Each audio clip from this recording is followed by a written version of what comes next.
¿Están todos?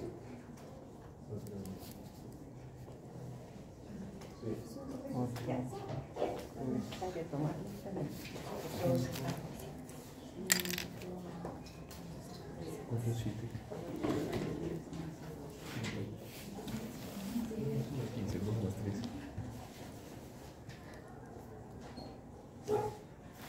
Ya, entonces vamos a empezar la clase y vamos a hablar acerca de dos enfermedades parasitarias más. Tenemos la uncinariasis, y esta uncinariasis está dada por dos parásitos, el Ancylostoma duodenale y el Necator americano. Y por último, la otra que vamos a tratar es la estrongiloidiasis. Ya está dada esta parasitosis por el parásito llamado Strongyloides stercoralis.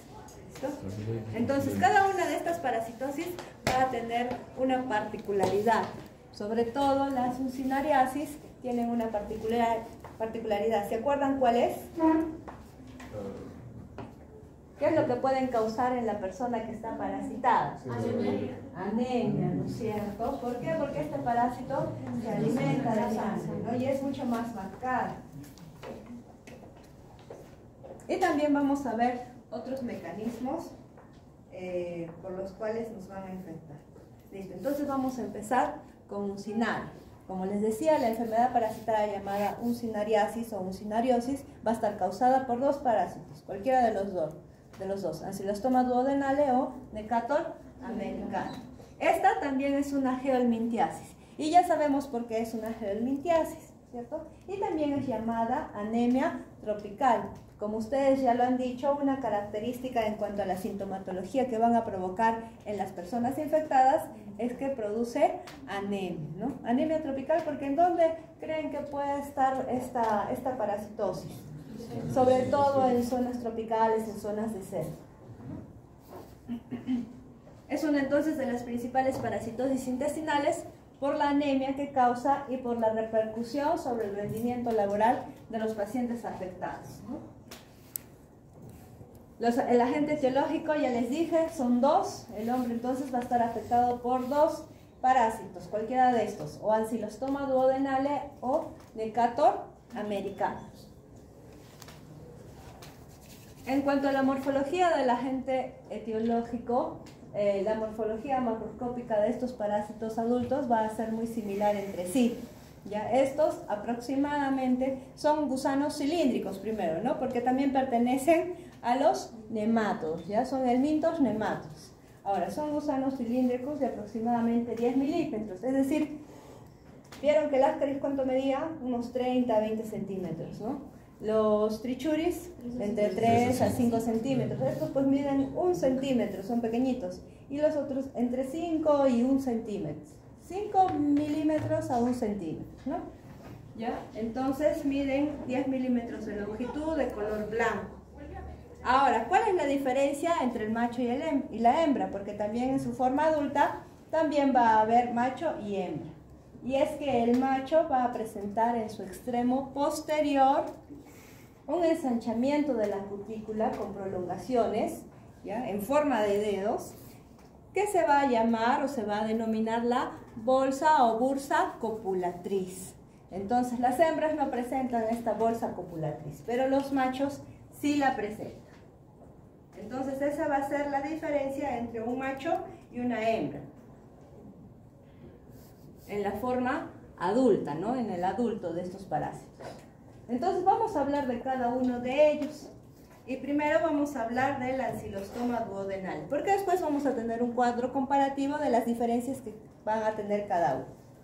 Entonces el Ancylostoma duodenale es más grueso y un poco más largo, aproximadamente unos 7.2 milímetros.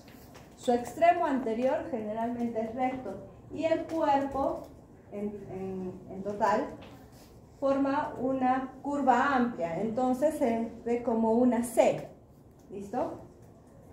La cápsula bucal es grande con dos pares de dientes puntiagudos que le sirven de órganos de fijación.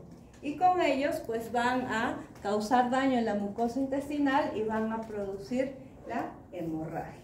Porque aparte de los dientes, tienen un esófago bastante musculoso con el cual les van a ayudar a succionar la sangre y también van a emitir anticoagulantes que también les va a ayudar a eso. En cuanto a la vulva, esta se encuentra en el tercio posterior y la bursa copulatriz con prolongaciones cortas que solo se encuentra ¿en quién? En los machos. Entonces, el adulto de ancilostoma duodenale, macroscópicamente lo vamos a poder observar, sí, pues no, pues bien pequeñito, pero sí se puede observar.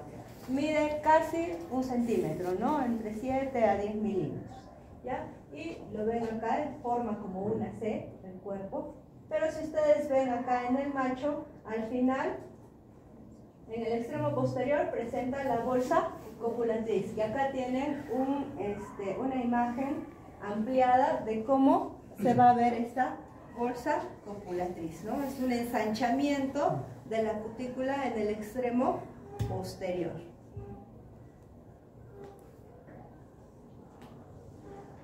Entonces, el ancilostoma duodenale, ¿qué es lo que dijimos que tenía? Tenía 2 pares de dientes, ¿no? Entonces, este es su extremo anterior. Y miren ustedes cómo tienen 2 pares de dientes. ¿Listo? Acá también una imagen en la cual podemos ver por microscopía electrónica los 2 pares de dientes que posee el ancilostoma duodenale. Y en cuanto al Necator americano, este Necator americano es más delgado y de menor tamaño, ¿no? Puede llegar a medir 6 milímetros.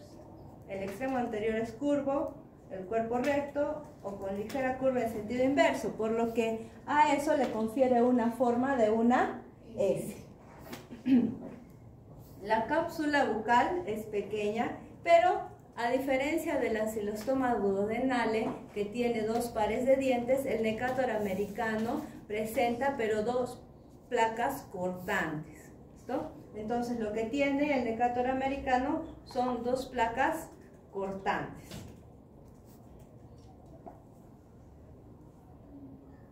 ¿Listo? Entonces son las 2 placas cortantes que va a presentar. La vulva se encuentra cerca a la mitad del cuerpo y el macho también presenta una bursa o bolsa copulatriz en el extremo posterior, ¿no? Entonces, acá tenemos ancilostoma duodenale, que es esta imagen de la izquierda, en donde vemos sus 2 pares de dientes puntiagudos, ¿sí?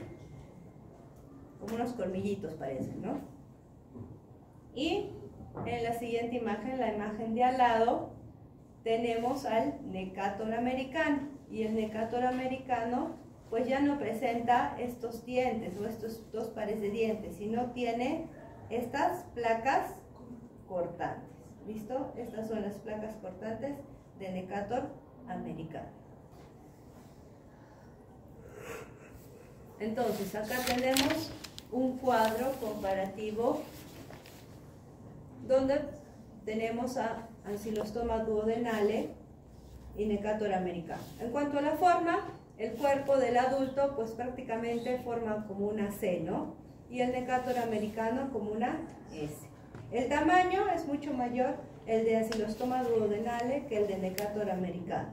En cuanto al extremo anterior, ya hemos dicho las diferencias, ¿no? Las diferencias son que ancilostoma presenta 2 pares de dientes y Necator americano 2 placas cortantes. El esófago en ambos es muy desarrollado, ¿no? Es bastante desarrollado, lo que les va a poder permitir succionar la sangre. En la extremidad posterior, los machos ya hemos dicho que presentan un ensanchamiento de la cutícula y esto se llama la bolsa copulatriz, ¿no? Y la bolsa copulatriz en el ancilostoma duodenale va a obtener una forma de campana con digitaciones con 2 espículas copulatriz, ¿no? Una forma de campana que se abre, como que se abre, ¿sí? En cambio, el Necator americano, la bolsa copulatriz tiene una forma más cerrada, como de un puño cerrado. En las hembras, pues terminan en forma recta con una espina caudal, y en el ancilostoma duodenale y en el Necator americano terminan en forma recta, pero no presentan una espina caudal. ¿Listo? Entonces, esta va a ser la morfología en cuanto a la forma adulta. Entonces, algunas diferencias, ¿no es cierto? En el extremo anterior, sobre todo. Ancilostoma duodenale presenta 2 pares de dientes y Necator americano presenta 2 placas cortantes. Y en el extremo posterior vamos a poder diferenciar a los machos porque tienen la presencia de la bolsa copulatriz. La presencia de la bolsa copulatriz en Ancilostoma duodenale es más ensanchada, ¿ya? Tiene como unas indicaciones, como dedos, ¿no es cierto? En cambio, en Necator americano la bolsa copulatriz es menos ensanchada, pero más parece como un puño cerrado.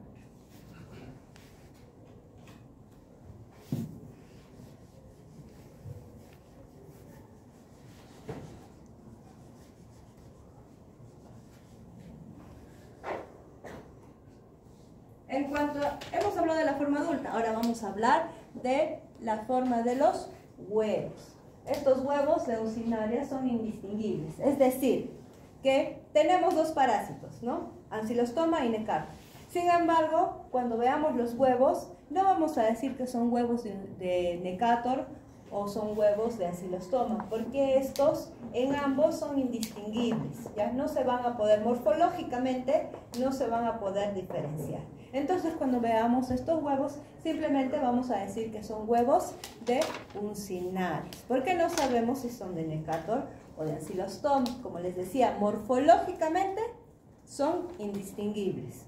Claro que la carga genética que van a tener van a dar uno u otro parásito, pero morfológicamente son iguales. ¿Listo? Entonces, estos son los huevos, tienen forma ovalada y miden de 60 por 40 micras. Son de color blanco con una membrana única, uniforme. ¿Ven esta membrana única? ¿Listo? Y en el interior los huevos presentan de 4 a 8 blastómeros cuando se les observa en las heces. Entonces, los huevos son ovalados, tienen solo una membrana, ¿listo? Y adentro tienen como una especie de blastómeros, que es lo que están observando acá. Sin embargo, ya les estoy diciendo de que estos huevos morfológicamente van a ser iguales tanto para Necator como para Ancilostoma. Por eso es que cuando los veamos, simplemente vamos a decir que son huevos de uncinarios.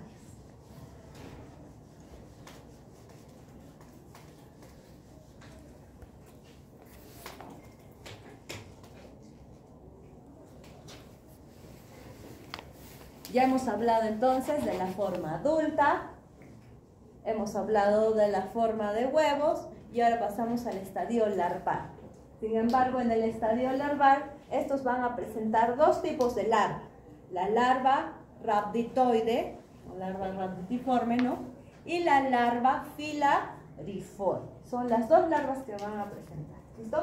Entonces, las larvas que se forman en la tierra son de 2 tipos. Larva rhabditoide, y es la que sale del huevo, es decir, tenemos el adulto.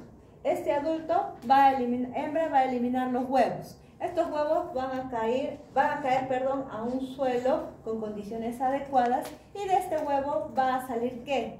La primera larva, que es la larva rhabditoide. ¿Listo? Entonces la larva rhabditoide es la que sale del huevo y la larva filariforme es la que se origina por transformación de la anterior.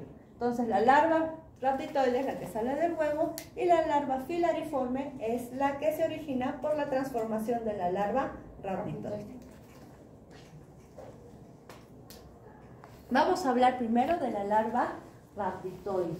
Esta larva rhabditoide es móvil, ¿ya? Luego van a ver un video para ver cómo es que se mira exactamente una muestra de heces recién eliminada, cómo es que se van a mirar estas larvas.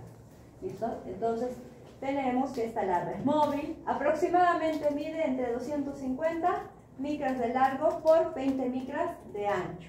La cavidad bucal es larga y grande. Y el esófago presenta 3 partes, el cuerpo, el istmo y el bulbo. El intestino es rudimentario y termina en el ano. Y también tienen un primordio genital puntiforme, que casi prácticamente no va a ser visible, ¿ya? Y terminan en un extremo posterior puntiagudo, del primordio genital va a dar pase ¿a qué? A los órganos reproductores ya en el adulto, ¿listo? Porque ahorita estamos hablando de las larvas raptoides. Entonces, las larvas raptoides miden 250 micras aproximadamente, son móviles, tienen una cavidad bucal larga, grande, un esófago dividido en tres partes, cuerpo, istmo y bulbo, y tienen un intestino rudimentario y un primordio genital que luego va a dar pase al aparato reproductor. Simplemente este primordio, como es puntiforme, no se va a visualizar. Y el extremo posterior termina en un extremo puntiagudo. Entonces, estas son las larvas rhabditoides. ¿Listo? Y miran acá cómo estas larvas rhabditoides terminan en un extremo puntiagudo, ¿sí? Y acá pueden observar la cavidad bucal y luego el esófago. Doctora,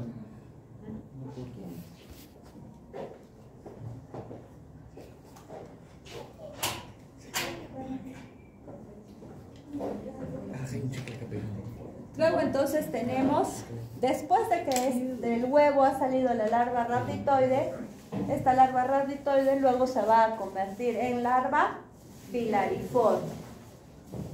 Al final, la larva filariforme va a ser el estadio infectante. Entonces, esta larva filariforme es muy móvil, mide, es mucho más grande, casi el doble de tamaño, mide entre 500 a 700 micras y tiene una membrana envolvente transparente, ya que no va a dejar, es como si tuviera una envoltura, ¿listo? Y esta envoltura transparente no va a dejar que ésta se alimente. No se observa entonces cavidad bucal, el esófago es recto y corto, sin divisiones. El extremo posterior también es puntiagudo. Tiene entre 30 a 40 días para infectar. Como les dije, esa membrana envolvente no deja que esta larva se alimente. El único objetivo de la larva filariforme, ¿cuál es? Es infectar a otra persona para poder seguir su ciclo de vida. Si en ese tiempo, entre 30 a 40 días, pues no logra infectar a nadie, esta larva al final va a morir. Entonces acá tenemos la larva filariforme, como les decía, mide el doble de tamaño que el anterior, mide entre 500 a 700 micras. No tiene un aparato bucal, pero sí vemos que tiene como una membrana, ¿no?, alrededor. Es una membrana envolvente. Y también finaliza en un extremo puntiagudo. El esófago también va a ser recto y no va a tener estas divisiones del cuerpo, ¿no?, el istmo y luego el bulbo.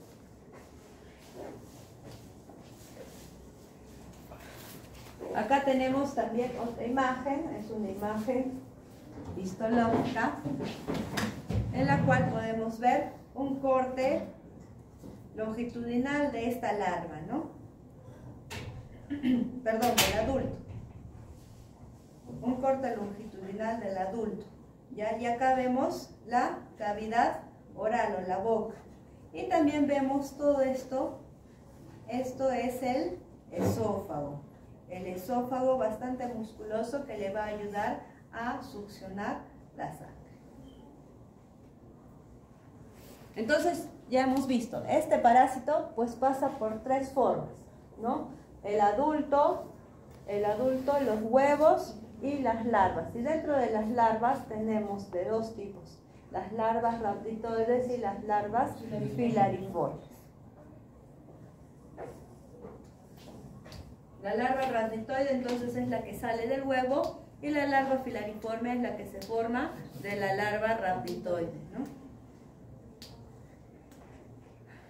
En cuanto al ciclo de vida, ¿dónde es que van a estar estos parásitos? ¿Dónde se van a alojar en cuanto a su forma adulta? Estos se van a alojar en la mucosa del intestino delgado, principalmente en donde, entre el duodeno y el yeyuno. El tiempo de vida de estos parásitos aproximadamente de ancilostoma puede vivir como adulto 5 años y Necator americano entre 10 a 15 años. ¿Cuántos son los números de huevos por día que pueden arrojar cada uno de estos? Entre 5.000 a 10.000 huevos. Los huevos salen entonces con las heces, como dijimos, entre 2 o a 4 blastómeros.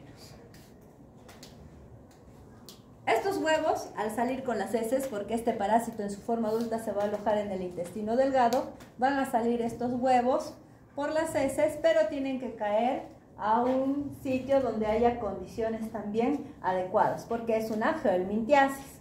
¿Listo? Entonces, si caen a una tierra húmeda, arenosa y con restos orgánicos, porque hemos visto que la larva Rhabditiforme tiene su cavidad bucal, su esófago y todo, entonces esta larva se alimenta, simplemente esta larva se alimenta para poder transformarse en la larva filariforme. La larva filariforme no se alimenta, tiene esa membrana envolvente y el único objetivo es infectar a alguien para poder seguir su ciclo de vida. ¿Listo? Entonces, si caen a una tierra húmeda, arenosa, con restos orgánicos y con temperaturas entre 20 y a 30 grados, estas van a embrionar en 6 a 7 días, estos huevos. De estos huevos entonces van a salir las larvas rhabditoides, que serían las larvas L1, ¿no? Salen de los huevos en la tierra y se alimentan.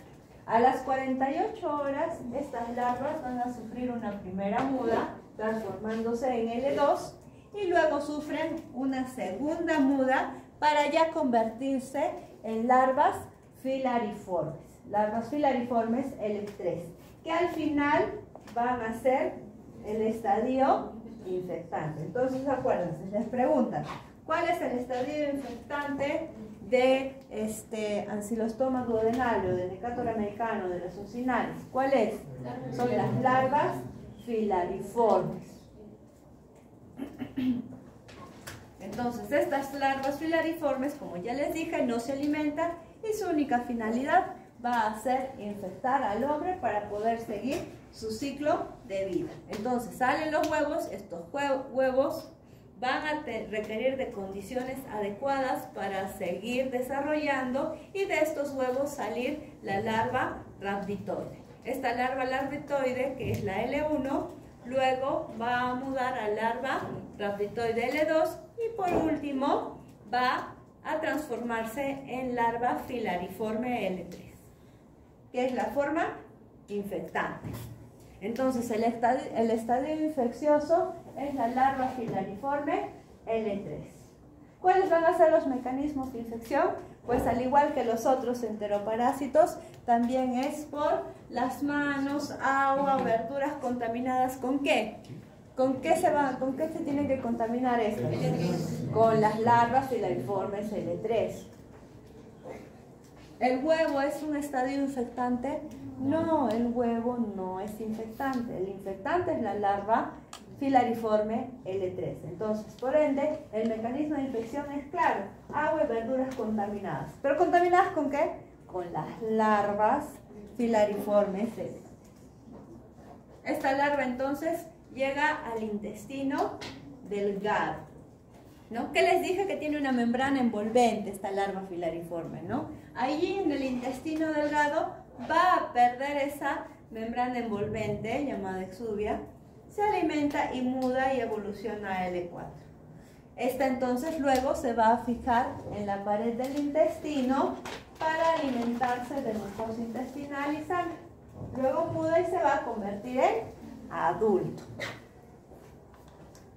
Entonces, ¿dónde es que va a vivir como adulto? En el intestino delgado. ¿Entre dónde? Entre el duodeno y el yeyuno. Ahí es donde se va a fijar a la mucosa intestinal.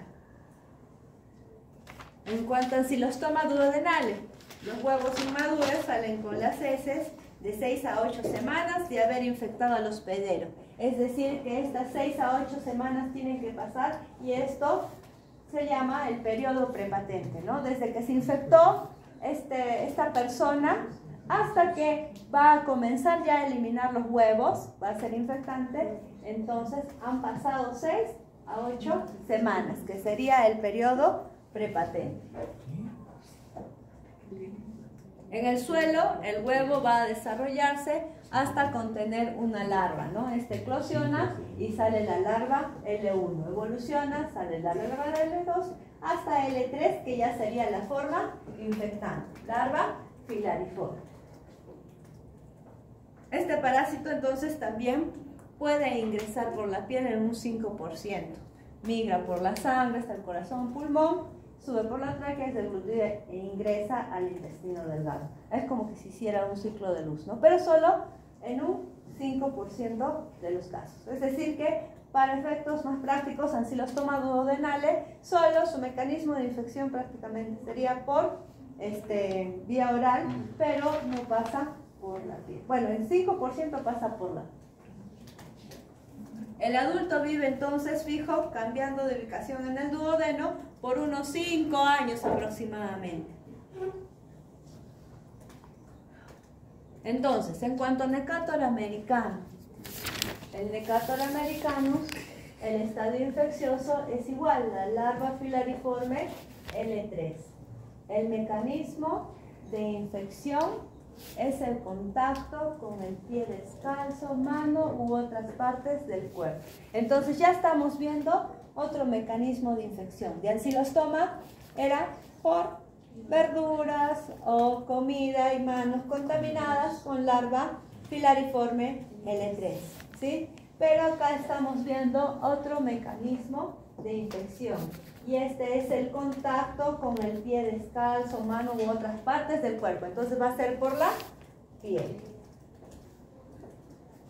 La larva filariforme rompe las células de la epidermis, pierde su exuvia, su capa o su membrana envolvente, ¿no? Y repta por la piel. Va a penetrar la dermis y alcanza los vasos sanguíneos. Por vía circulatoria, entonces alcanza el corazón derecho, pulmón, y aquí continúa su evolución a L4. Va a migrar a los bronquios y va a llegar a la tráquea y van a ser deglutidas. Cuando son deglutidas van a llegar al intestino.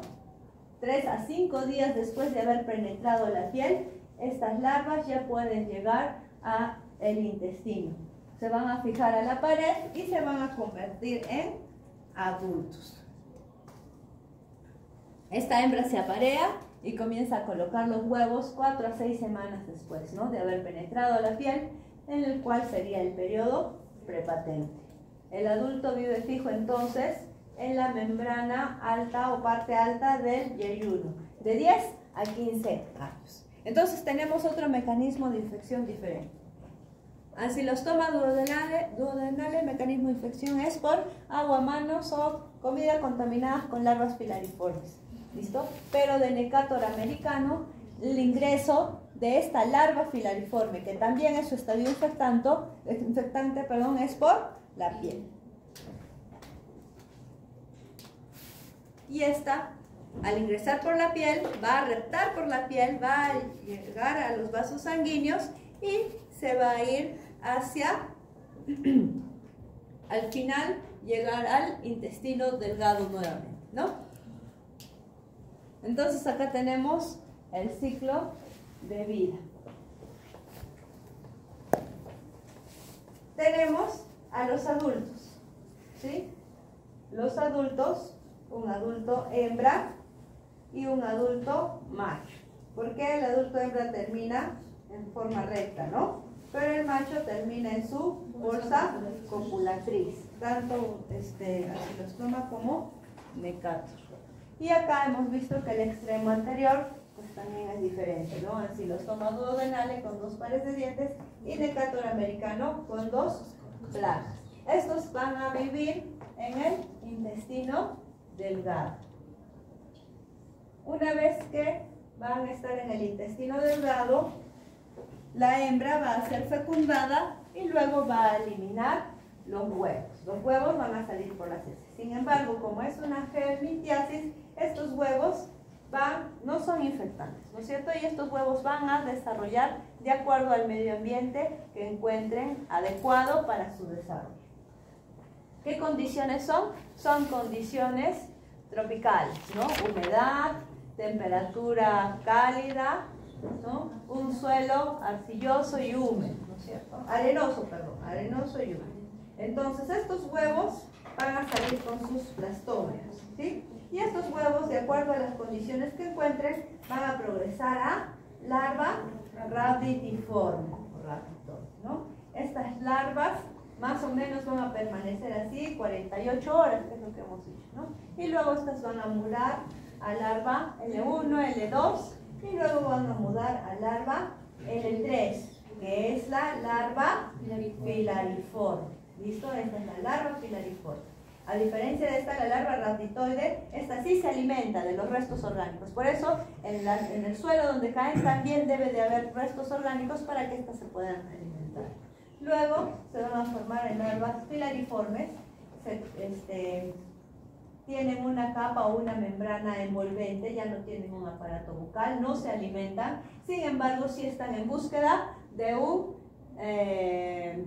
hospedero para poder seguir su ciclo de vida. ¿Listo? Entonces acá hemos dicho que estas larvas filariformes en ancilostoma duodenale pues entran por vía oral, ¿no? Con comida contaminada, con estas larvas. Pero en Necator americanos, estas larvas filariformes pueden entrar por la piel, penetrar la piel y por vía sanguínea luego llegar hasta el intestino delgado. En cuanto a la patogénesis, depende del número de parásitos y de las condiciones del huésped, ¿no? La fase migratoria va a estar dada la patogénesis por medio de sustancias líticas, por el movimiento de estas larvas y del tamaño, ¿no? Destruyen la epidermis y la dermis e ingresan a los capilares. El organismo va a reaccionar y va a presentar inflamación y fenómenos de hipersensibilidad. Entonces, ¿qué vamos a poder encontrar? Eritema, rash o hasta infección bacteriana secundaria. ¿Por qué? Porque este eritema y este rash pues produce también el rascado, ¿no? del paciente que esté infectado y puede también producir una infección bacteriana. ¿Dónde se presenta esto? En el Necator, ¿no? El eritema, el rash se presenta en el Necator, ¿no? Porque tiene un mecanismo de infección diferente a ancilostoma. En cuanto a la fase migratoria a nivel pulmonar, ¿quiénes van a ir por nivel pulmonar? Necator americano, ¿no? Las larvas rompen la pared vascular y alveolar por medio de sustancias líticas, produciendo inflamación e hipersensibilidad y podrían producir un síndrome del Brenner. En las bases de localización, estos viven fijos en la membrana del intestino delgado, alimentándose ¿de qué? De sangre. Entonces acuérdense, estas uncinarias pues también son llamadas anemias tropicales porque producen anemia, ya que estos parásitos en su forma adulta que se alimentan de sangre. Producen entonces también sustancias que impiden la coagulación de la sangre. Aparte de que con sus órganos de fijación, luego con su esófago van a succionar la sangre, pues también van a emitir sustancias anticoagulantes que van a ayudar a que estos se sigan alimentando y al sangrado de las hemorragias. Hay un inhibidor de la agregación plaquetaria, que es el que emite ancilostoma y Necator, y un péptido anticoagulante, que es el que produce ancilostoma, ¿no? La succión de sangre se da mediante un esófago muscular poderoso, que lo vimos en la imagen de histología, ¿no? Ese corte histológico en donde podíamos ver el largo y el grueso de este esófago. Necator americano ingiere diariamente 0,4 mililitros de sangre, ¿no? Y ancilostoma duodenale aproximadamente ingiere diariamente 0,26 mililitros de sangre.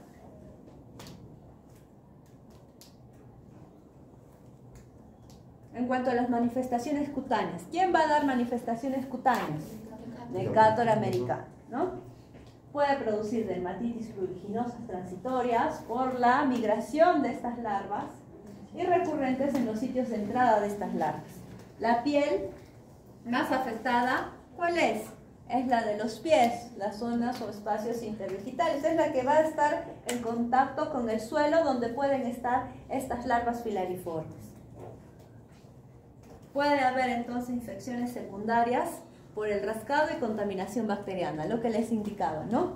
Estas infecciones o estas, al penetrar estas larvas producen estas dermatitis pruriginosas y estas van a producir el rascado de este paciente, ¿no? Si este paciente no tiene condiciones adecuadas de higiene, pues también el mismo rascado puede provocarle infecciones bacterianas.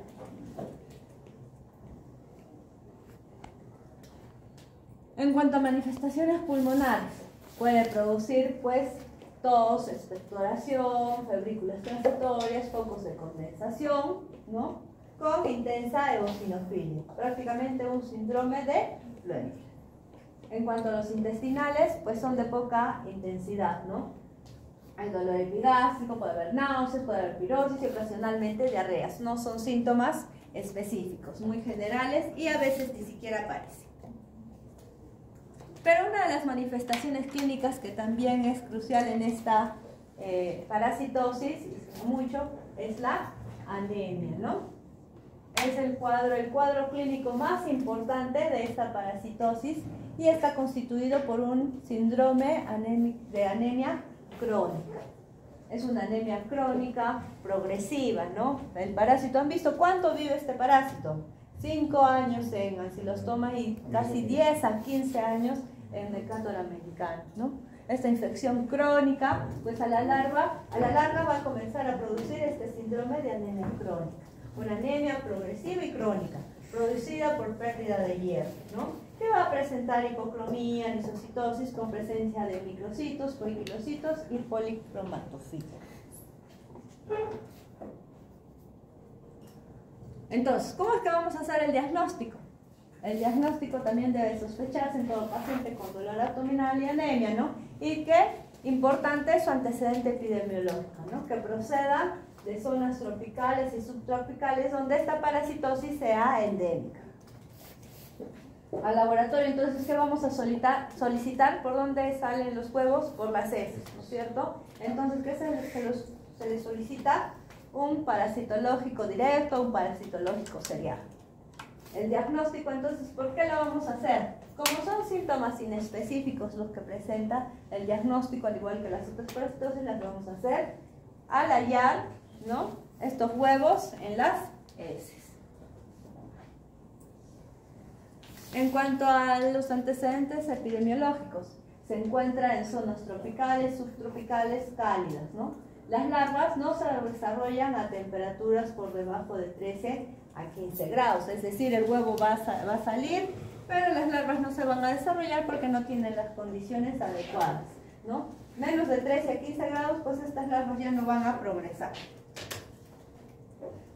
Son destruidas también por la desecación y por la luz solar directa.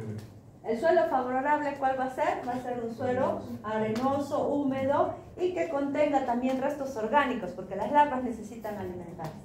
Las larvas raditoides se quedan en el suelo contaminado alimentándose, ¿no es cierto? Y las larvas filariformes no se alimentan, pero sí se desplazan verticalmente en el suelo. ¿Por qué? Hasta esperar el Decatur americano, sobre todo hasta esperar de que haya contacto con la piel de una persona a la cual van a infectar.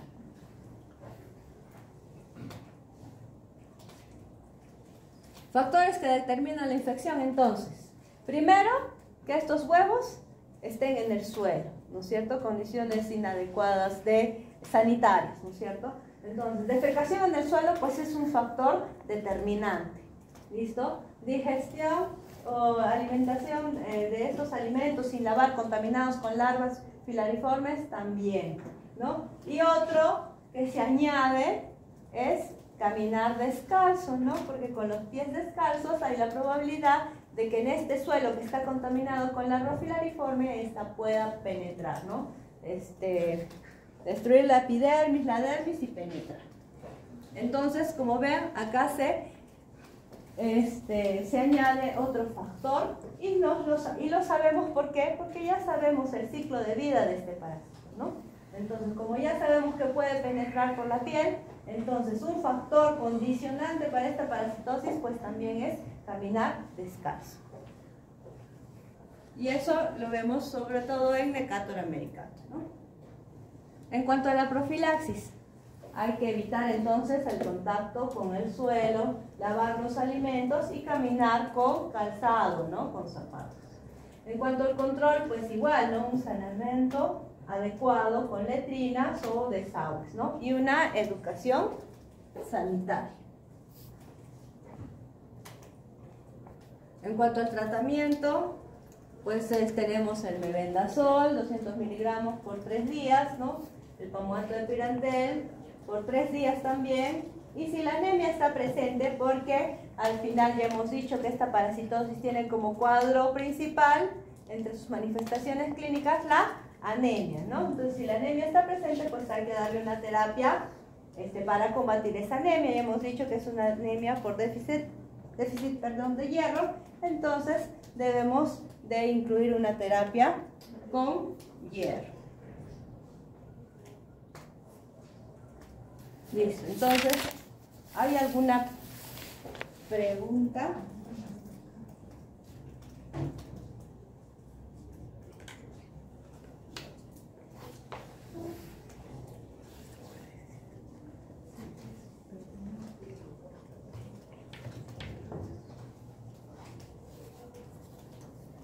¿No hay ninguna pregunta? Entonces hemos visto que también estos parásitos, uno de ellos pues tiene otra forma de infección, ¿no? Y de acuerdo a ello pues también vamos a tener que tomar las medidas preventivas. Listo. Si no hay otra pregunta, damos un receso de 10 minutos y regresamos con el siguiente parásito.